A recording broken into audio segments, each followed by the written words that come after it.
नमस्कार, Thar education group की online classes में आपका स्वागत है। आज हम बात करेंगे मौर्य प्रशासन की। पिछले जो वीडियो थे हमारे, उनमें हम मौर्य शासकों की बातें कर चुके हैं। चंद्रगुप्त मौर्य, बिंदुसार, सम्राट अशोक, अशोक के धम्म की बात जो है वो पीछे हम कर चुके हैं। आज हम पढ़ेंगे मौर्य काल का प्रशासन। ये जो टॉपिक है आपके, ये कक्षा 10 और 12 दोनों के लिए है।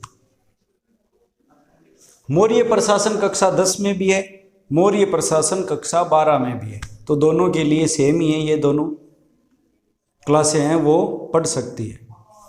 तो मौर्य प्रशासन, तो सबसे पहले हमारे सामने सवाल खड़ा होता है कि मौर्य प्रशासन की जानकारी हमें कहाँ से प्राप्त होती है।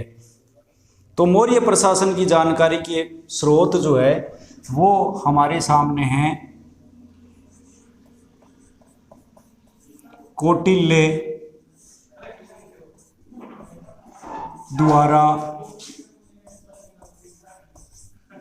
रचित अर्थशास्त्र,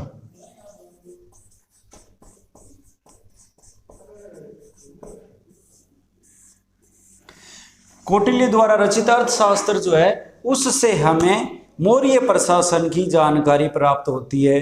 कितने प्रकार के न्यायालय थे, न्याय किस प्रकार किया जाता था, कितने अधिकारी थे, कौन कौन से अधिकारी थे, कितने प्रदेशों में साम्राज्य बंटा हुआ था, ये सारी बातें हमें मौर्य प्रशासन के बारे में कौटिल्य की अर्थशास्त्र से प्राप्त होती है।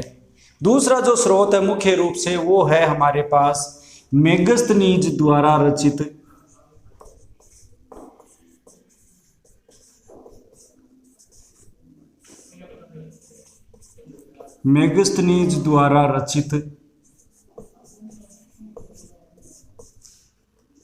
इंडिका पुस्तक। इंडिका नामक जो पुस्तक है उससे भी हम मौर्य प्रशासन की जानकारी प्राप्त कर सकते हैं। इसमें भी सामाजिक, आर्थिक, राजनीतिक व्यवस्थाओं का वर्णन किया गया है, प्रशासन के बारे में वर्णन किया गया है, और कुछ जो जानकारी है वो हमें अभिलेखों से होती है।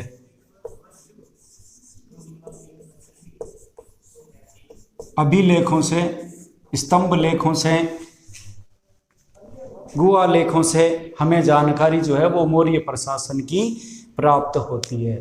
तो मौर्य प्रशासन की जानकारी के स्रोत है कौटिल्य के द्वारा रचा हुआ अर्थशास्त्र, मेगस्थनीज द्वारा रची हुई पुस्तक इंडिका, और सम्राट अशोक के अभिलेख, स्तंभ लेख, गुहा लेख जो भी है, उनसे हमें ये जानकारी प्राप्त होती है मौर्य प्रशासन की। आगे बात करते हैं हम प्रशासनिक अधिकारियों की नियुक्ति। इन अधिकारियों की नियुक्ति किस तरह की जाती थी? आज की तरह एग्जाम होती थी, परीक्षा होती थी, या अन्य कोई साधन या स्रोत थे? तो मौर्य प्रशासन में अधिकारियों की नियुक्ति के लिए जो मुख्य रूप अपनाया जाता था उसमें उसकी योग्यता,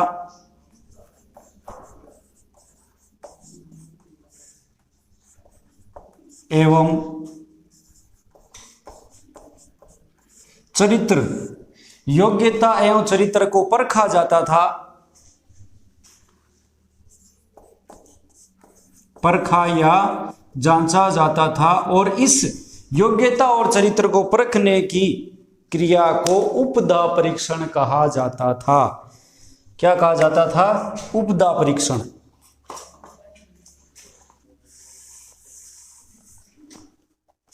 ये जो प्रक्रिया थी, इस प्रक्रिया को उपधा परीक्षण कहा जाता था। उपधा परीक्षण यानी मौर्य काल में अधिकारियों की जो नियुक्ति की जाती थी, उन अधिकारियों की योग्यता को और चरित्र को परखा जाता था, और इस परखने की प्रक्रिया को उपधा परीक्षण कहा जाता था। परीक्षा में प्रश्न पूछा जाता है, उपधा परीक्षण क्या है? तो मौर्य प्रशासन में अधिकारियों की नियुक्ति से पहले उनकी योग्यता एवं चरित्र को परखने की क्रिया या प्रक्रिया को उपधा परीक्षण कहा जाता था। यह प्रश्न पूछा जाता है, कई बार परीक्षा में पूछा गया है। अब जो नियुक्ति है, नियुक्ति जो है वो राजा स्वयं करता था। मुख्य अधिकारियों की नियुक्ति राजा स्वयं करता था और इस प्रक्रिया में पास होने के बाद में उन्हें नियुक्त किया जाता था। अब हम आगे बात करते हैं प्रशासन का ढांचा किस प्रकार का था। मौर्य काल में प्रशासन का जो ढांचा है वो 2 भागों में बंटा हुआ था। पहला था केंद्रीय प्रशासन, पहला था केंद्रीय प्रशासन और दूसरा था प्रांतीय प्रशासन। जैसे आजकल हमारे देश में व्यवस्था देखने को मिलती है केंद्र सरकार, राज्य सरकार, उसी प्रकार यहाँ भी हमें कुछ अलग अलग व्यवस्थाएं जो है वो मिलती है, केंद्रीय प्रशासन और प्रांतीय प्रशासन। इन सब का केंद्रीय प्रशासन में बात करते हैं हम राजा की। राजा जो है वो मुखिया होता था, राजा मुखिया होता था, सारे निर्णय स्वयं के होते थे।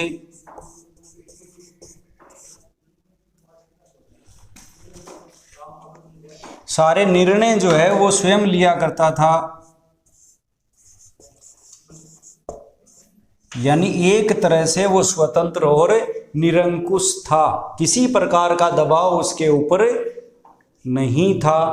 अब सारे निर्णय राजा के होते थे, वो निरंकुश था एक तरह से, फिर भी उसको सलाह देने के लिए एक मंत्री परिषद हुआ करती थी। ये एक सलाहकारी संस्था थी। मंत्री परिषद जो है वो सलाहकारी संस्था थी।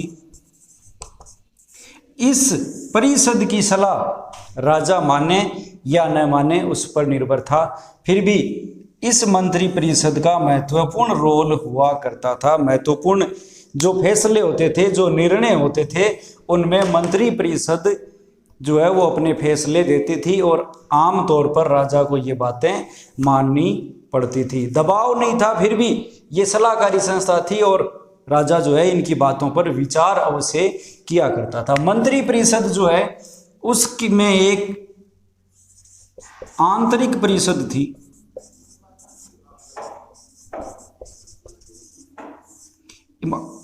मंत्री परिषद में भी एक आंतरिक परिषद हुआ करती थी जिसमें 3-4 सदस्य हुआ करते थे।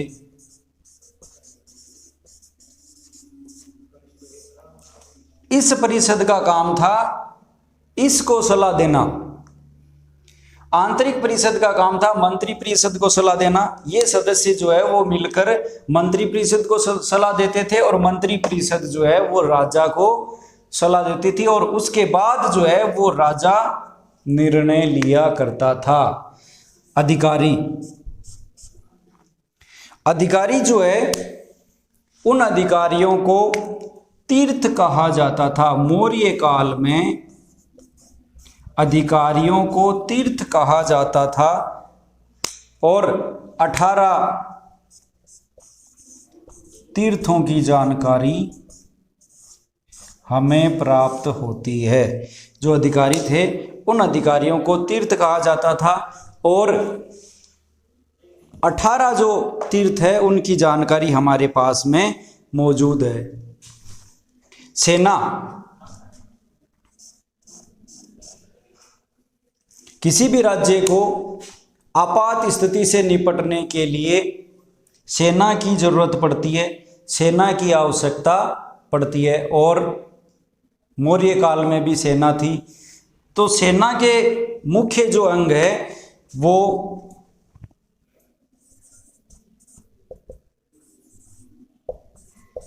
छह अंग थे, जिनमें पैदल सैनिक,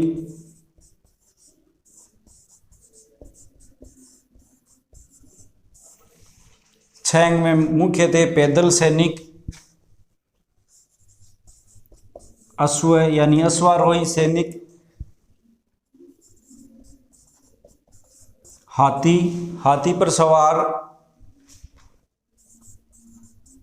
रथ यानी रथ पर सवार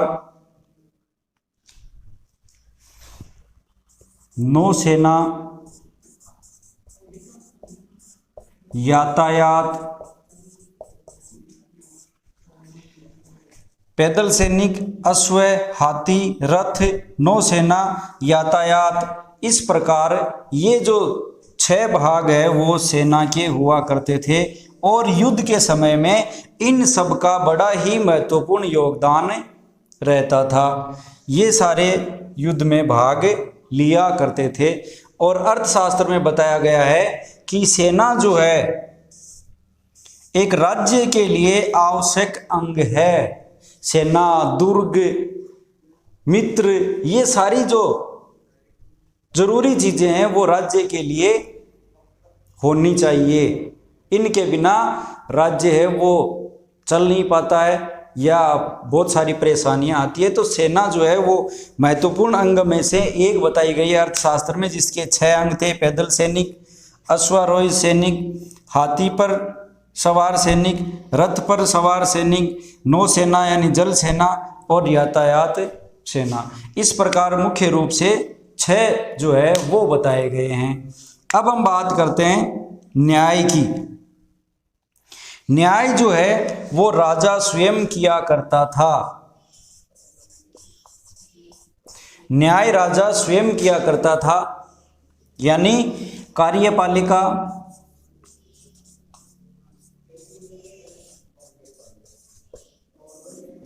न्यायपालिका,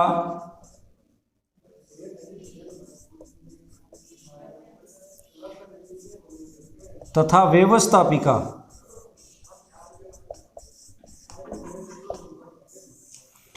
यानी कार्यपालिका, न्यायपालिका तथा व्यवस्थापिका, तीनों का मुखिया राजा ही हुआ करता था।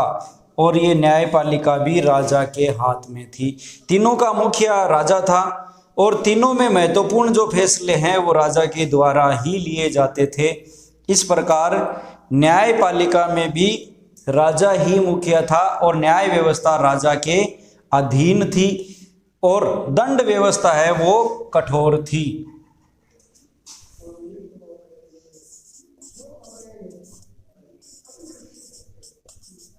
दंड व्यवस्था कठोर थी, यानी अपराध जो किए जाते थे उन अपराधों की सजाएं राजा के द्वारा कठोर दी जाती थी। तो राजा स्वयं न्याय करता था, महत्वपूर्ण फैसले राजा के द्वारा लिए जाते थे और दंड व्यवस्था का कठोर विधान था। न्यायालय जो है वो 2 प्रकार के थे।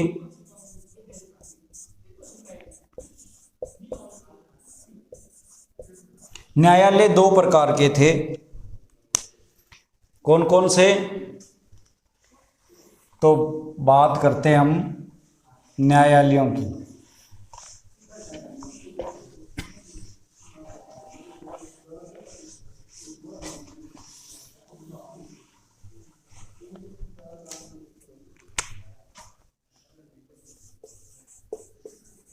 न्यायालय 2 प्रकार के।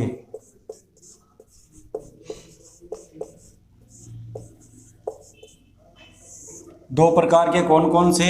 नंबर 1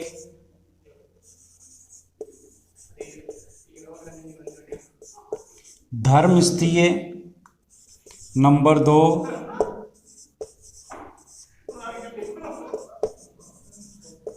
कंटक शोधन। ये 2 प्रकार के न्यायालय उस समय मौर्य काल में थे। धर्मस्थीय जो न्यायालय है वो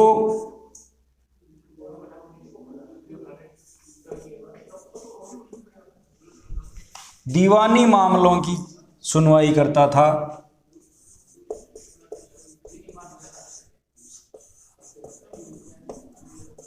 दीवानी मामले जिनमें उत्तराधिकार,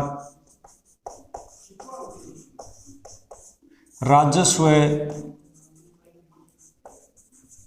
इस प्रकार के जो केस है उनकी सुनवाई की जाती थी।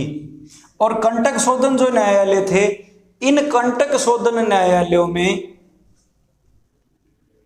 फौजदारी मामलों की सुनवाई होती थी।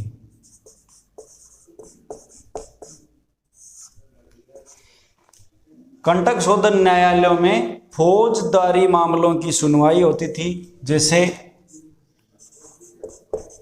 चोरी, डकैती, हत्या, मारपीट, इस प्रकार के जो मामले हैं उनकी सुनवाई कंटक शोधन में मौर्यकालीन समय में हुआ करती थी।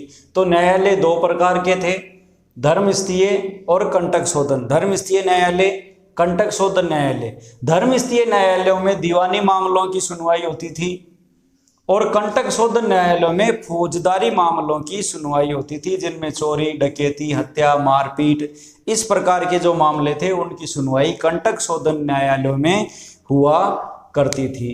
तो ये था हमारा केंद्रीय प्रशासन, मौर्य साम्राज्य का केंद्रीय प्रशासन। अब हम बात करते हैं प्रांतीय प्रशासन की। बात करते हैं हम प्रांतीय प्रशासन की। प्रांतों का जो प्रशासन है वो किस प्रकार चलता था, उनके लिए अलग अलग अधिकारी जो है वो नियुक्त किए गए थे, जिनमें प्रांतों का प्रशासन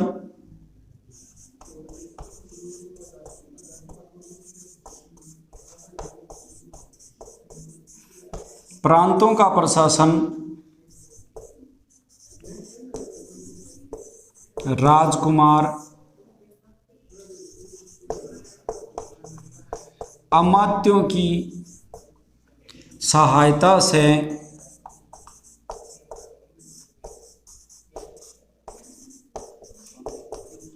चलाया करते थे। यानी आमतौर पर प्रांतों का प्रशासन जो है वो राजा राजकुमारों को सौंपता था, और ये जो राजकुमार है ये अमात्यों की सहायता से इन प्रांतों का प्रशासन चलाया करते थे। तो मुख्य प्रांत उस समय मौर्य साम्राज्य में कौन कौन से थे, तो मुख्य प्रांत उनकी बात करते हैं हम। मौर्य कालीन समय में उत्तरापथ, यानी मुख्य प्रांत कौन कौन से थे, तो मुख्य प्रांत 5 थे उस समय, और इन 5 प्रांतों के नाम हैं उत्तरापथ, दक्षिणापथ, अवंती,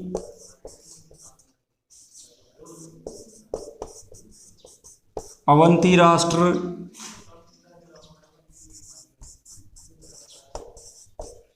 कलिंग, मध्य प्रांत।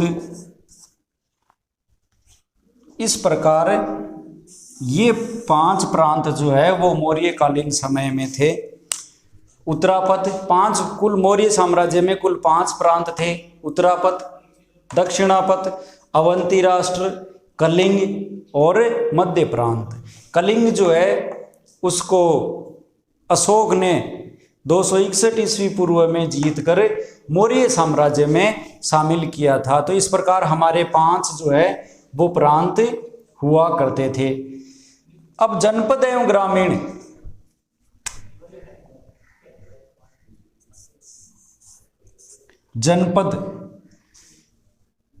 जनपदों और इनके बीच में ग्रामीणों के मध्य जो आपसी संवाद होता था, उनके लिए कई अधिकारी जो है वो नियुक्त किए गए थे। आपसी संवाद यानी ग्रामीणों की बात जनपद तक पहुंचाने के लिए अधिकारी नियुक्त किए गए थे, और ये अधिकारी जो है वो अलग अलग प्रकार के थे। राजस्व के अधिकारी है या अन्य जो अधिकारी है, जिनमें राजुक नाम का एक अधिकारी भी हुआ करता था। राजुक है, युक्त है, इस प्रकार ये जो अधिकारी है वो जनपद और ग्रामीणों के बीच मध्यस्थता का काम करते थे। यानी ग्रामीणों की बात जनपद तक पहुंचाई जाती थी, जनपद की बात ग्रामीणों तक पहुंचाई जाती थी, और इन अधिकारियों का इन प्रांतों में ये काम था। गोप एवं स्थानिक ये अधिकारी भी इनके सहयोगी जो है वो हुआ करते थे। गुप्तचर किसी भी राज्य को चलाने के लिए गुप्तचरों की आवश्यकता पड़ती है और मौर्य साम्राज्य में भी गुप्तचर जो है वो अपनी मुख्य भूमिका निभाते थे और कभी कभी ये सार्वजनिक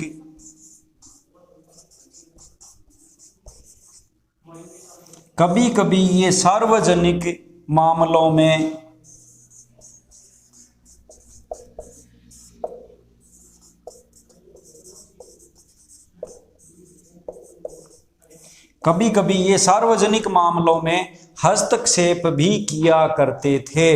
इस प्रकार ये गुप्तचर प्रणाली जो है वो मौर्य प्रशासन में थी। तो ये बात हुई प्रांतों की, यानी मौर्य प्रशासन की जानकारी हमें कौटिल्य के अर्थशास्त्र से, मेगस्थनीज की इंडिका से तथा अभिलेखों से प्राप्त होती है।